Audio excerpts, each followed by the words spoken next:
Wat sheptieng to pasha utrai ki eryo kin long jai jai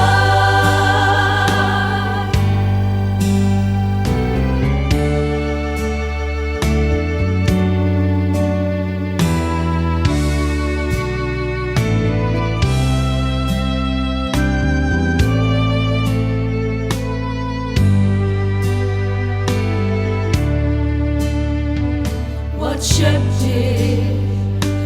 Blei ki eryo bawan den to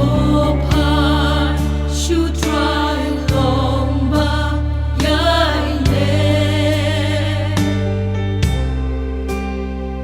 she kyntien who try ki eryo kin jai jai Hajan shaway wat pa Dongki kun balong ka eryong yakak mi Tang haba menste kaki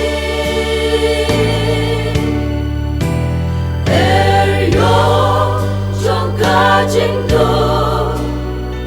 eryong baban ki jingpa kinma jisudong haja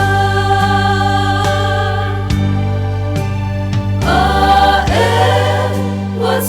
sheptieng to pasha utrai ki